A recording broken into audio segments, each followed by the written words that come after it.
At ang ating character of the day ay si Gideon.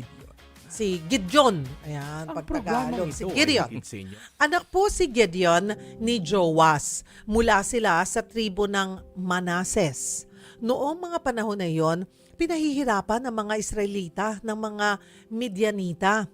Sinasalakay ng mga ito ang kanilang lupain at sinisira ang mga pananim. Very bad, people. Ordinaryong tao lang si Gideon. Gaya natin, marunong din siyang matakot. At dahil nga natatakot siya sa mga kaaway, abay alam niyo ginagawa niya, nagtatago siya habang nagtatrabaho. Nang biglang nagpakita ang anghel ng Diyos sa kanya, ang mensahe nito, si Gideon ay isang matapang na mandirigma. Pero nagtaka si Gideon, paano raw mangyayari yun? Gayong mahina siya. At dahil sa pagdududa, naghanap siya ng mga patunay na totoong mula ang anghel sa Panginoon.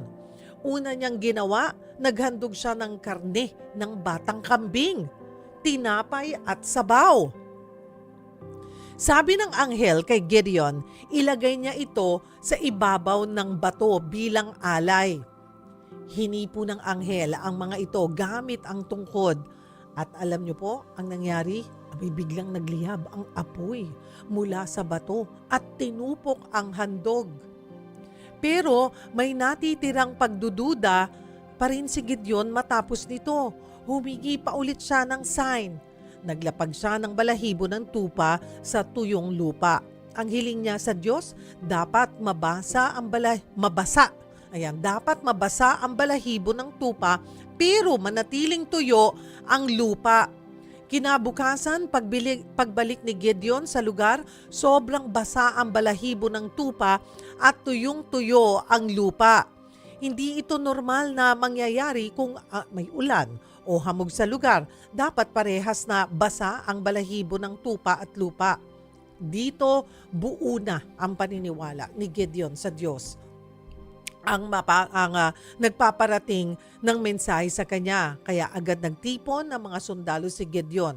Maraming tinipon si Gideon ng una, libo-libo. Pero kaunti lang ang bili ng Diyos na buuing hukbo. Mga nasa 300 lang sila. Pero kahit ganon, nanalo si Gideon at ang Israel. Dahil sa pangyayari, gusto ng mga tao na maging hari si Gideon pero siya'y tumanggi. Ayon po kasi sa kanya, Diyos ang dapat maging hari ng mga tao. O bago po natin ituloy ang ating kwentuhan, ito muna ang tanong natin sa ating Bible character of the day. Paano nawala yung pagdududa ni Gideon sa Panginoon? Again, paano nawala ang pagdududa ni Gideon sa Panginoon? Sali po kayo sa ating discussion. Baka isa po kayo sa mapili natin na magkamit ng gift pack mula po sa MX3. Ang tanging nyo pong gagawin ay i-post nyo po ang inyong sagot sa FB page po ng inyong lingkod or ng 1PH at mamaya po babasahin natin ang inyong mga comment at pipili nga po tayo ng 3 winners. Pero i-discuss pa natin, pag-usapan natin itong storya pa ni Gideon. Pastor Chris, paliwanag muna natin yung sitwasyon noon ng Israel. Bakit sila pinahihirapan ng Midianita? Mga Midianites po. Aha. So, para po sa kaalaman ng mga manonood po natin, dagdag kaalaman po ito. Just to give you a backstory, during the time na bago pa po dumating sa Book of Judges, alright? In the Bible po, kung maaalala natin si Joshua, nung namatay po siya, hindi siya nakapag-raise ng successor. So, nangyari po is that ang Panginoon is that nag-raise po siya ng mga leaders gaya sa katauhan po ni Gideon. So, wala pa pong king nung mga time po na to. Kaya po, ito pong judges, ang tawag po dito is vindicator o to deliver. Yan. Kasi po, bakit? Gaya na nabanggit kanina dun sa istorya, yung leadership po nung time na to is theocratic. Ibig sabihin po is si God lang po yung in authority ang naghahari. Wala pang kings nung time na yun. Kaya nung si Gideon, di ba gusto ng mga tao siya yung maging king? Hindi siya nag-agree. Now, ano po nangyari? Bakit po merong mga vindicators? It's because of yung mga Israelita po, they keep on falling into a cycle of sinning and worshiping other gods. Kung mababasa nyo sa Old Testament, nakakalungkot lang. Merong sa kanilang magdi-deliver, then after nun, mamamatay, tapos magpo-fall na naman sila dun sa trap nung false gods nila, disobedience nila, grumbling nila. That is why, nung time po na to, kung mababasa natin, nakita natin sinusugod sila ng Midianites. Ito po yung point of oppression because na wala po yung hedge of protection.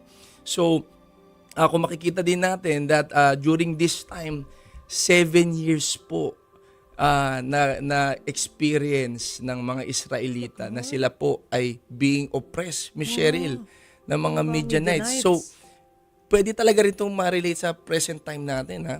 Na tayo pag we keep on disobeying God, yung protection ng Panginoon, kaya magugulat tayo, bakit gano'n may inaalaw si God sa atin na problema na parang hindi natin ine-expect.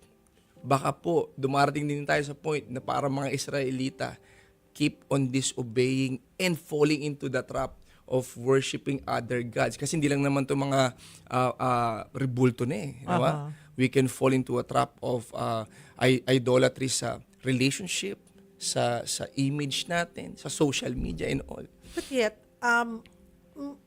hindi pa rin nawala yung mata ng Panginoon sa kanila. Yes. Kagaya niyan, 'di ba?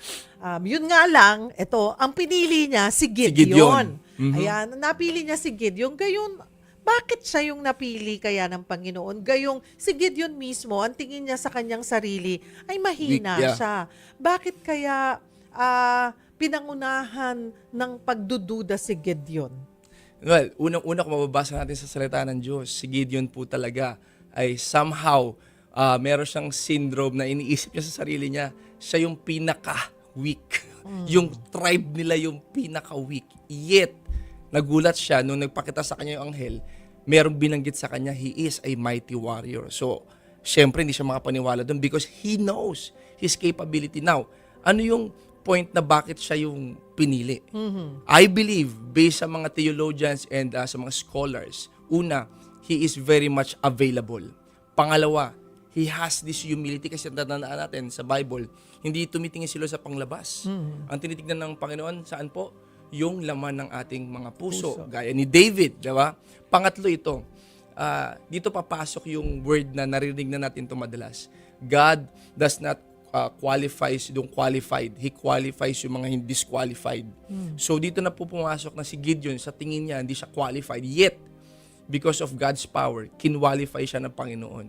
Kaya yung word na you're a mighty warrior, it's a declaration actually nung identity at calling niya. Nakita na ng Panginoon kung sino si Gideon. Ang tanong, susunod ba siya o hindi? Yun, Miss Cheryl.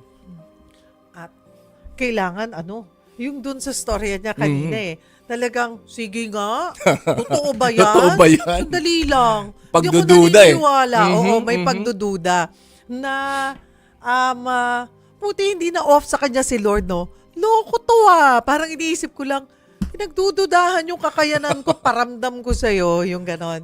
Pero not in a way na upset si Lord. Yes. Pero siguro, parang, nung binabasa ko yung kwento niya, parang pinipicture ko si Lord na ama na napapangiti lang na okay lang yan, sige, paparamdam ko sa'yo na ako talaga ang iyong ama. Yes. Yung ganon. Pero kagaya nun, di ba, pinangunahan pa rin siya ng pagdudude. Yes. Bakit? Ano bang klaseng faith mayroon si Gideon? Alam mo, nung inaaral ko nga ito, Miss Cheryl, ang galing lang, kasi may nakuha rin ako no? Galing, no? Na-remind din ako It's because somehow si Gideon, he already knows yung story ng Exodus. Alam niya. Yung kay Moses, kay Joshua, alam niya yung mga signs and wonders and miracles ng Panginoon. Yet, siya mismo, for the past 7 years, parang, bakit kami na-oppress? Nasaan si God? So, he thought probably God is silent. Pangalawa, hindi niya pa na-experience yung ganong klaseng miracle na kagaya nung kala Joshua at Moses. Ngayon, bumungad sa kanya yung anghel, nagkaroon siya ng personal encounter, dun siya ngayon, yung point ng pagdududa, talaga ba? Si God ba talaga to? So, dito papasok yung introduction ng faith ni Gideon Kaya yung kung titignan natin, sa simula, nagdududa siya, kailangan niya pa ng signs. Diba? Kailangan niya ng signs. And At times, ganun din tayo, di ba? Nung nagsisimula tayo sa Panginoon, Lord, kung talaga bang, bigyan mo naman ako ng sign. Now, binigyan ka ni Lord ng sign, binigyan siya ng sign. Kung babasahin natin yung story niya, yung progression ng story, hindi na siya humingi ng sign. Alam na niya specifically yung boses ng Panginoon. Why? Because napatunayan niya si God is true. Si God is really alive. Ganon din naman tayo, di ba? As a human being, pag napatunayan mo na si God totoo sa buhay mo, yung point of obedience nag-grow eh. Nag-grow. So si Gideon, kung mapapansin natin, nagduda siya nung una, pero as time goes by, nag-grow din yung faith and trust niya sa Panginoon. Ano ang reaksyon or may na doon sa inyong pag-aaral, yung hindi lang once but twice humingi siya ng sign? Yeah.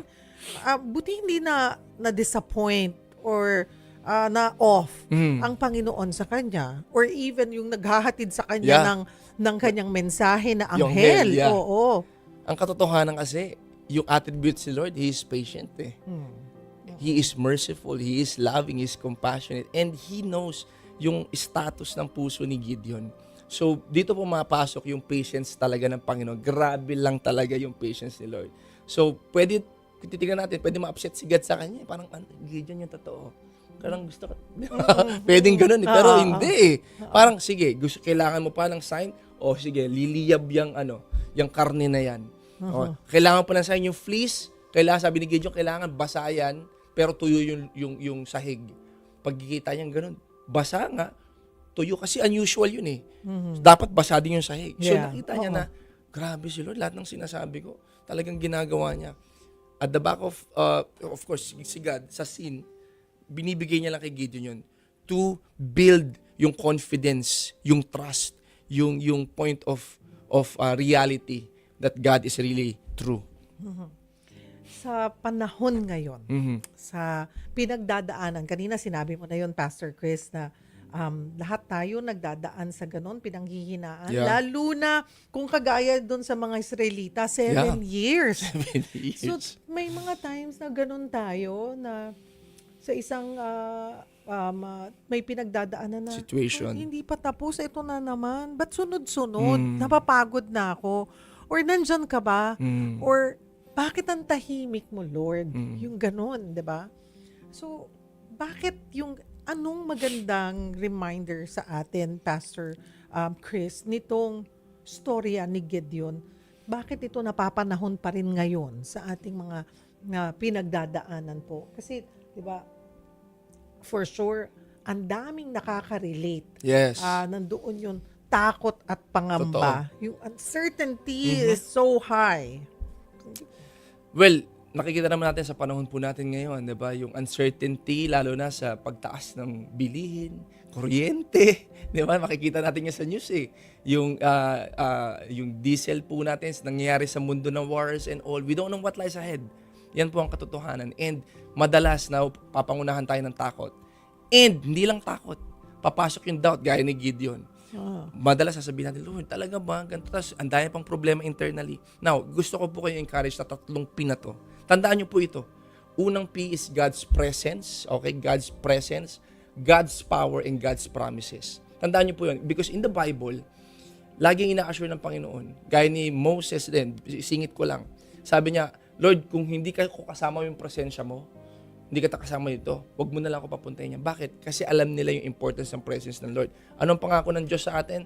The Lord will never leave us nor forsake us. Now, pag nandun yung presence ng Lord, dito papasok yung power ni Lord. Kaya nga sabi, in our weakness, His power is made perfect. Because why? Yung grace po ng Lord is sufficient to us. Ngayon, yung power ng Lord in terms of us, in weakness po ng fear, ng doubt, ng worrying, ng anxiety, ng depression, because of the uncertainty, i-empower po tayo ng Panginoon to live at peace, to live joyfully. Yes, probably ito pa rin nangyayari, walang nagbabago. Pero nagkakaroon ka rin ng patience, nagkakaroon ka ng point of enduring, na naniniwala ka na yung one day, just like Gideon, for the past 7 years, hindi niya nararanasan yung parabang presence ni God, pero pinatunayan ng Diyos na He is always there and binigyan sila ng breakthrough. Same goes with you. Dito rin papasok yung mga promises ng Lord. Kaya importante po na tayo po ay bumabalik sa salita ng Diyos. Mhm. Miss Cheryl, na lagi natin babalikan kasi yun yung anchor natin. Doon tayo mabibigyan ng kalakasan kasi faith comes by hearing and hearing the Word of God. This may sound cliche for some, na lagi nyo na ito naririnig, but wala namang ibang formula, ito lang po na talagang, ito talaga makakapagbigay sa atin, lalo na po in these trying times. Yes, yes, yes. Ito, Pastor Chris, puntahan muna natin yung ilang komento ng ating netizens. Ito si Robert Roble. Ang duda ay hindi laging kaaway ng faith. Minsan dadaan tayo sa duda para mas lumalim ang tiwala at maranasan natin mismo na totoo at buhay ang Panginoon. Napakaganda na mga message noon, Robert. Sana't marami tayong mga kababayan na narinig. Oo, so, hindi nagagalit sa atin si Lord pag nagdududa tayo. Well, Naintindihan niya kung pag ganun yung nararamdaman natin. Kasi may mga pagkakataon, diba? Like, pagising natin or bago matapos ang ating araw, 'di ba? May mga dasal tayo na may minsan nakikita ni Lord, ay nagdududa na siya sa akin, yung ganon. Ano kayang Is that normal? Is that okay? ako, Miss Cheryl, to be honest, biblically speaking, so mababasa naman natin sa mga Bible characters, iba-iba rin yung seasons nila, case-to-case basis Kaya merong mga, sabi sa Bible, merong milk, tsaka merong ng meat. So sa mga nasa milk season pa, ako, I believe si Lord talaga naiuunawaan ng Panginoon yun Now, here's the thing. Kapag nasa meat season ka na, just like when Moses, tinap niya, yung may inutos ang Panginoon sa kanya, nag-doubt siya, hindi siya nakinig, iba dealing na ni Lord. Katulad din sa amin, mga preachers, sabi sa Bible, the teachers of the Lord is judged more strictly. So, ibig sabihin, iba na ang dealing ni Lord kapag nasa mga mid-season na. So, pag nagdududa ka pa, yet nasa mid-season ka na, yung nasa point of maturity ka na, may problema. So, ako, I believe na as we grow, importante na talagang tayo po ay naka-abide kay God. Kasi when we are not abiding, doon na start nung struggling tayo ng point of doubting. So, yun yung sa akin. Si Jerry Angustia, binigyan siya ng 3 sign ng Panginoon. Yung apoy sa bato, yung balahibo ng mga tupa, at yung panaginip ng kalaban. Si Ronald Tumbaga naman, pinatunayan ng ilang ulit ng Diyos ang kapangyarihan niya kay Gideon. Kaya naglaho ang paulit-ulit na pagdududa niya sa Panginoon. Na pati kalaban nila ay naniniwalang matatalo sila sa 300 na army ni Gideon versus 135,000 na army ng kalaban. Ganyan kamakapangyarihan ang Diyos. Kaya niyang labagin ang laws of nature para lang patunayan sa atin na siya ang Panginoon.